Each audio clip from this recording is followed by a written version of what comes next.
j'en ai marre, je commence à perdre patience. Personne n'a de respect pour moi. C'est...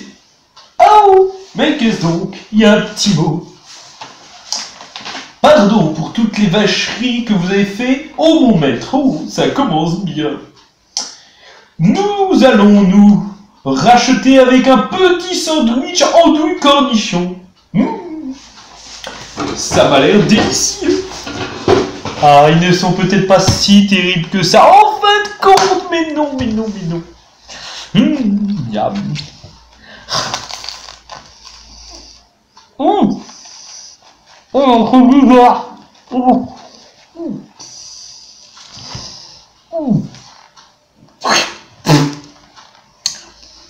C'est bizarre. C'est quoi, c'est...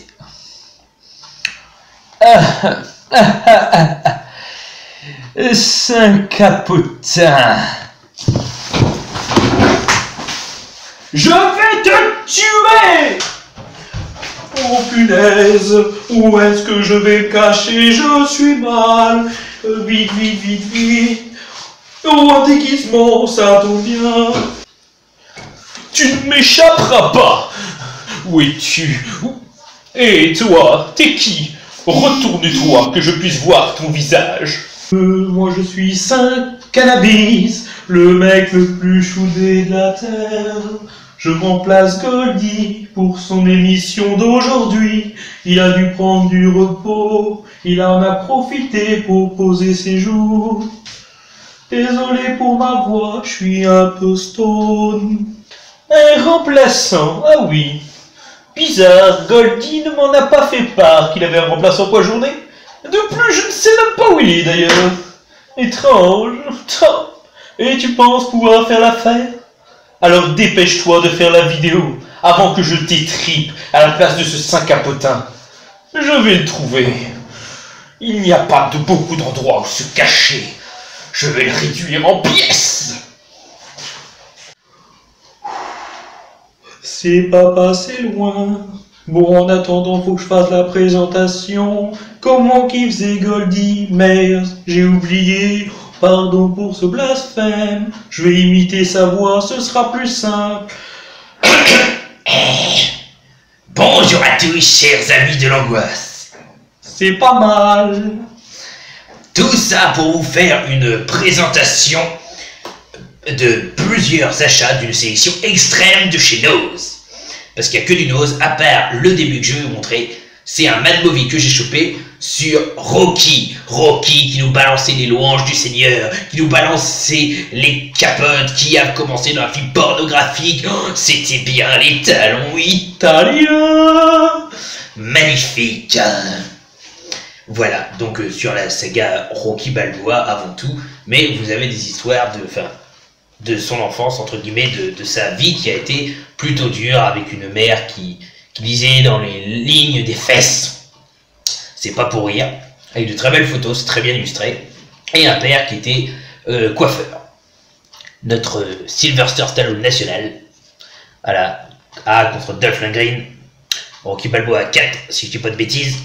Contre Drago. Et voilà, et donc vous avez tous les Rocky expliqués. C'est un super ouvrage. N'hésitez surtout pas. C'est Saint-Cannabis qui vous le recommande. Oui, on va tous vous enfumer.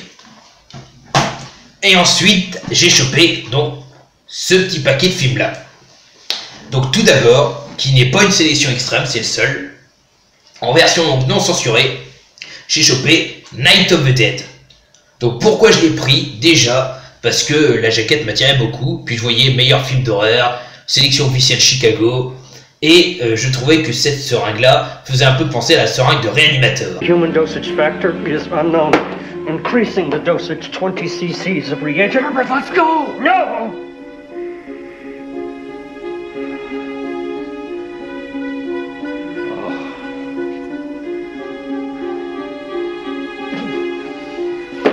Et quand vous allez voir le film, au final, s'en est largement inspiré. L'idée part un peu du même principe. La sérigraphie est identique. Alors, les acteurs sont de grands inconnus pour moi, et le film est en anglais sous-titré français. Donc, cela raconte l'histoire, en fait, d'un docteur qui a pour mission, en fait, il essaye de réanimer les morts avec une potion à la réanimateur, hein, ça s'en inspire bien plus qu'on ne pourrait le croire, et malheureusement, il va y avoir un accident, et vous allez apprendre, ça fait beaucoup de dans ma phrase, qui va en fait retenir sa famille en vie, qui malheureusement, elle, va vouloir sortir, et va s'animer également avec les autres cadavres, ce qui va faire en fait un carnage fulgurant. Les scènes de gore sont assez bien faites, là vous allez assez mal les voir, mais elles sont assez cool, franchement. C'est un petit film qui vaut le détour. J'ai eu peur parce que de mémoire, c'était un film, comment dire, le réalisateur c'est celui qui avait fait Mega Piranha, je crois, Eric Fosberg, je crois que c'est lui, je suis pas sûr, qui était une daube monumentale, un énorme nanar. They will never ever stop.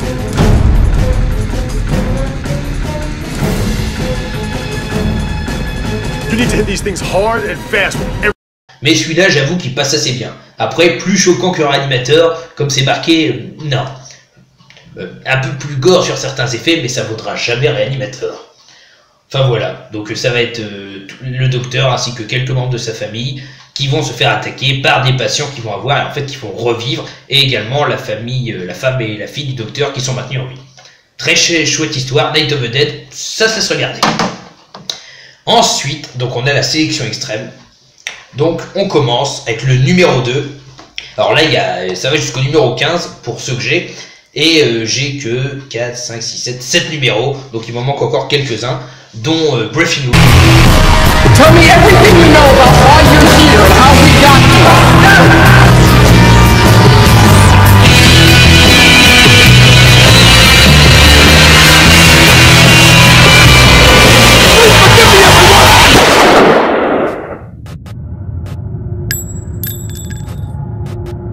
Notamment, et je crois qu'il y a aussi Smoton Folk.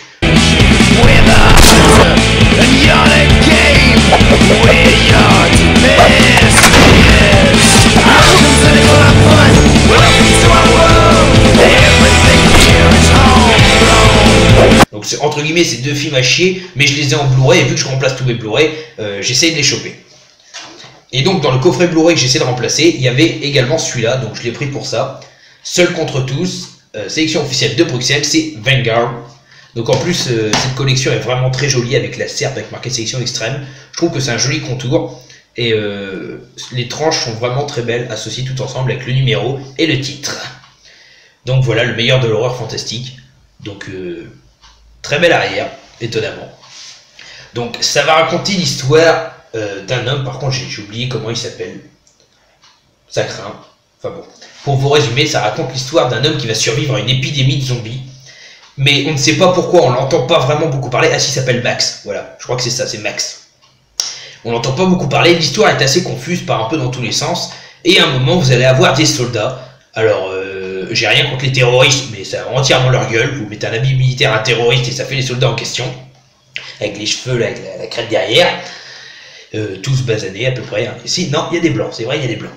Et il y en a un qui va se lier d'amitié avec Max, justement, et qui va essayer de survivre et de comprendre surtout pourquoi lui n'est pas affecté par le virus zombie. Ils vont également tomber sur une jeune fille et un de ses camarades, et tout ce petit monde va essayer de faire en sorte que Max survive, parce qu'il a en lui le traitement. On va apprendre tout au long de l'histoire pourquoi Max survit aux zombies. On va avoir des liens qui vont se changer entre différents protagonistes, mais ça reste un petit film très moyen. Voilà.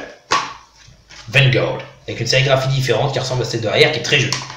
Donc un film assez moyen. Ensuite, une jaquette qui m'attirait beaucoup, c'est le numéro 4. Voilà. C'est Necrosis. Donc Necrosis, je crois que c'est le Chapelier Toqué, mon ami Kevin, qui... Bonjour à toi d'ailleurs, bonjour à tout le monde, qui l'avait pris. Cette jaquette est vraiment superbe, mais malgré tout, on voit pas vraiment ce genre de personnage. Pardon. Donc, l'histoire est vraiment très sympa. Moi, personnellement, j'ai beaucoup aimé. En sérigraphie identique, mais c'est joli. C'est l'histoire de 6 amis qui vont aller faire, dans une cabane isolée, en fait, une randonnée pour profiter d'un long week-end ensemble. Donc, assez sympathique. Malheureusement, dans cette cabane, il y a des esprits qui rôdent, des esprits de gens qui sont morts, qui appartenaient à une ancienne... Alors attendez que je dise pas de bêtises. Je crois que c'est des anciens colons qui se sont fait avoir par la neige. C'est plus précisé, c'est pour ça que j'essaie de mémoriser. En tout cas, ces esprits vont les tourmenter. Et en fait, ils vont pas les tuer directement. On va avoir des flashbacks, mais tout va jouer dans l'esprit des protagonistes. Et ça va les rendre fous, littéralement. Il y en a qui vont faire un carnage entre eux, et au final, ils vont quasiment tous s'entretuer. Et c'est un film assez bien, assez prenant. Je l'ai trouvé super sympa. Et en plus, vous avez l'acteur de La Colline à des yeux qui joue dedans. Enfin, l'original. Donc, Michael Berryman. Kiwi, you wait till you get to be a man.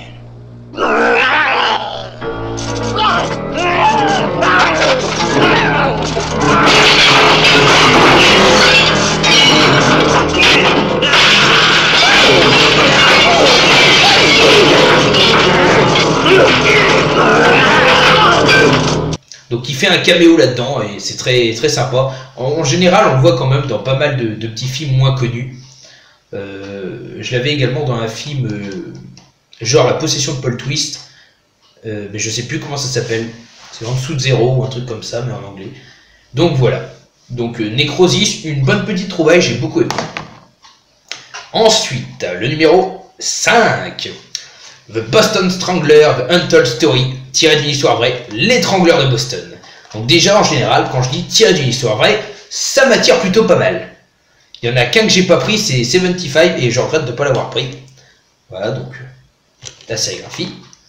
Ça raconte l'histoire, tout simplement, du légendaire étrangleur de Boston. Donc il y a des acteurs célèbres, celui-là, je sais jamais son nom, mais j'ai déjà vu dans pas mal de films. Et au final, ça va tourner l'histoire autour d'un étrangleur qui n'est pas l'étrangleur de Boston officiellement, qui est une personne fauchée. Voilà, Albert de Salvo, un personnage intelligent et introverti, ayant de fortes pulsions sexuelles qui se trouve suspecté dans l'affaire de l'étrangleur, un tueur en série. Et en fait, il va se lier d'amitié avec ce bonhomme-là, donc qui est le vrai étrangleur de Boston, et il va se faire passer pour lui. Comme ça, il va être en prison, mais il va échapper, enfin, il va amasser beaucoup d'argent, beaucoup de popularité, même si c'est pas de la bonne. Et grâce à son comparse, qui s'y connaît assez bien en droit, il va essayer de donner des preuves, parce que chaque preuve pour trouver le vrai étrangleur, entre guillemets, ça fait donner de l'argent. Et il va coopérer, comme ça il va gagner encore plus d'argent, et par la même occasion, il va essayer d'échapper à la peine de mort. Malheureusement, à la fin, il s'aperçoit que l'étrangleur de Boston, c'est son compatriote, et je ne vous dis pas la fin, mais ça termine pas de la meilleure façon pour lui.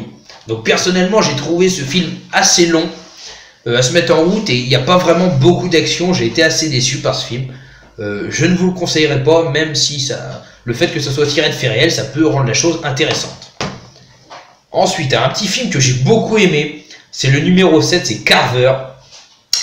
Carver, c'est Quand la mort devient un art. C'est un film assez glauque, on pourrait dire ça, assez spécial, mais assez cool, dans le principe où en fait ça va être une bande d'amis, donc ils sont 4-5 de mémoire, qui vont partir en vacances normalement, mais il y a un gars qui va les trouver dans un magasin.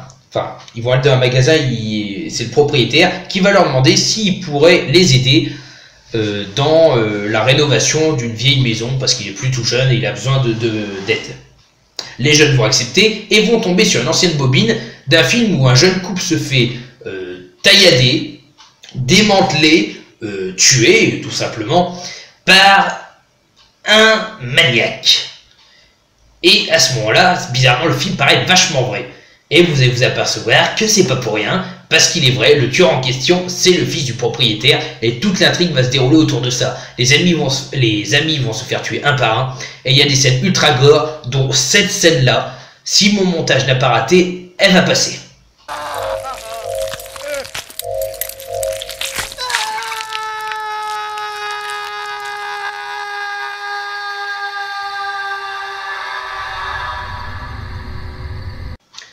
Je peux vous assurer qu'après une scène pareille, je fais très attention à mes bijoux de famille.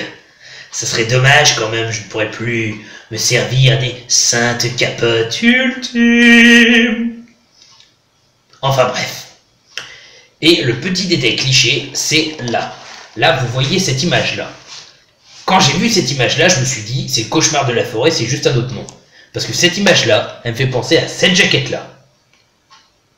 Je sais pas pour vous, mais pour moi, c'est exactement la même image.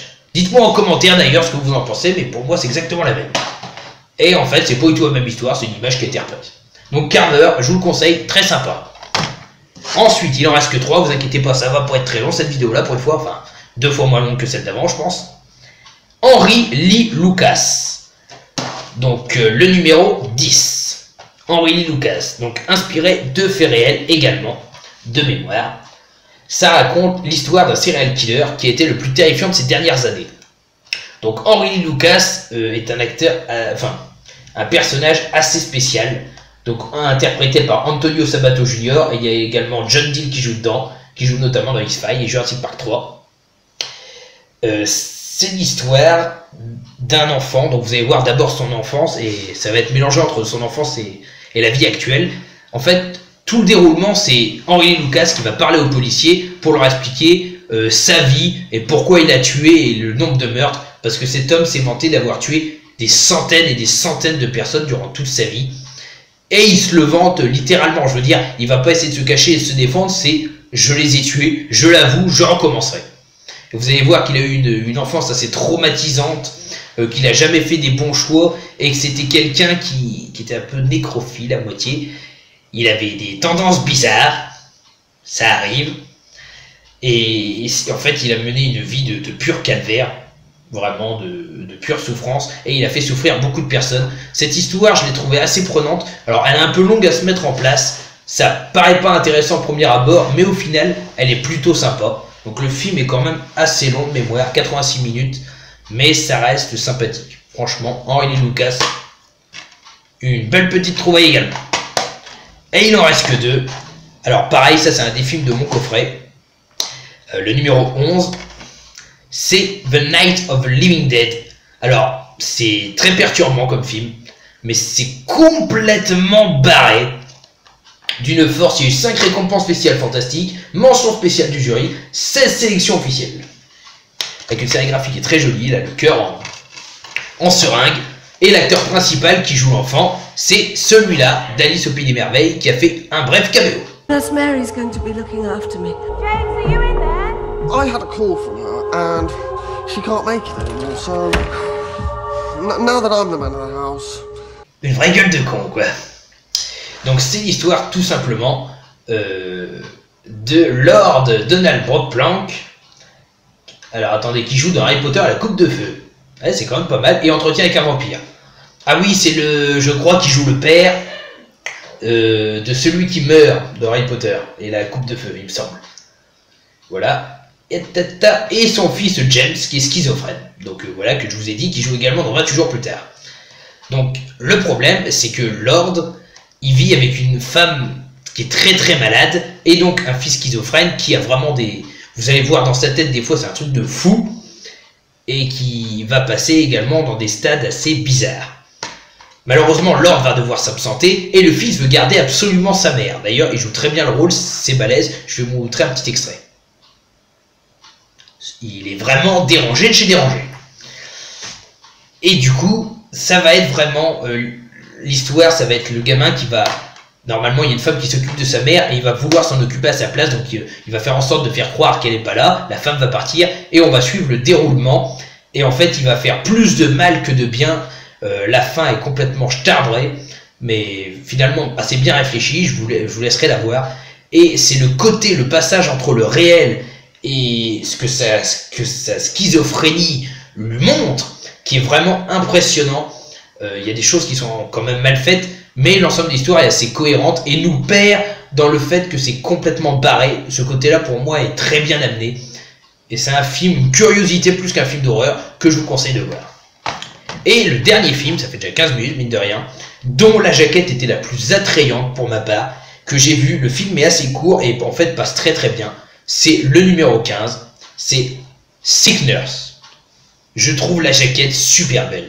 Et l'histoire est vachement cool. Franchement, c'est un de ceux que je vous conseille le plus. Alors après, il faut aimer, les effets spéciaux sont pas les meilleurs, mais j'ai passé un vrai moment de bonheur devant ce film. C'est l'histoire d'un médecin qui est bien sous tous les rapports, après ça reste à voir, et de 7 infirmières. Ce médecin, il a pour vocation, il fait des trucs pas trop légaux, il revend des corps morts à ses clients. Oui, tout à fait normal. Et il a 7 infirmières qui sont toutes entre guillemets folles de lui. En même temps, c'est quasiment le seul mec qu'on voit du film, donc c'est pas étonnant. Elles doivent être en manque. En manque de quoi? Et je ne vous dirai pas, petit coquin. Et de par ce fait, les 7 infirmières sont assez jalouses les unes des autres. Malheureusement, un jour, elles vont tuer l'une d'entre elles. Et ça va faire un vrai carnage. Et en fait, l'histoire va se baser là-dessus. C'est que 7 jours après ce meurtre, elles vont se faire tuer une par une, justement, par la réincarnation. Alors, c'est assez japonais, hein. C'est vraiment la longue femme aux cheveux noirs qui vient, genre The Grudge. Elle va venir les tuer. Les morts sont assez originales. J'aime bien le côté possession, qu'elle arrive à posséder elle-même physiquement, mais qu'elle possède également par la pensée et qu'elles obligent les filles à s'entretuer d'une certaine façon. Et ce qui est génial, c'est l'histoire qui est autour. L'histoire qui est autour du médecin. Jusqu'au dernier moment, on ne sait pas vraiment qui est cette fille. Et vous l'apprenez à la fin. J'avais jamais vu une histoire avec ce genre de déclic final. Je veux dire dans la révélation plus que dans les faits. Et c'est franchement sympa. J'ai surkiffé. Franchement, ce film-là, je vous le surconseille. C'est une très agréable trouvaille. Je m'attendais à rien de spécial. Et c'est peut-être la plus chouette trouvaille que j'ai fait. Voilà, Sick Nurse. Donc je vous ai présenté le numéro 15, Sick Nurse. Le numéro 11, Living and the Dead, que je vous conseille aussi. Donc si je devais mettre des notes, 7 sur 10, 7,5 même, 7 sur 10, 6,5, 7 sur 10 aussi parce que j'ai bien aimé, 4,5, j'ai trouvé ça bof, 6 sur 10 parce que j'ai bien aimé l'histoire, 5 sur 10, ça vaut tout juste la moyenne. Et quand même, je dois avouer 7 sur 10 parce que je l'ai trouvé quand même vachement sympa. Voilà. Et puis également le petit Rocky que je vous ai montré dans la sélection Mad Movies. Que je vous conseille parce que franchement, il est très très bien fait. Allez, on se dit à une prochaine. Allez, tchuss, crevez tous. Je sais pas comment il fait. Mais maintenant je vais avoir vraiment la voix de quelqu'un qui est shooté, qui fume sans arrêt. Ça me casse la voix, ah, Seigneur, merci de m'avoir sauvé. À une prochaine chose, 5 capotins est le meilleur pour se déguiser. 5 capotins, 5 capotins. Tchuss.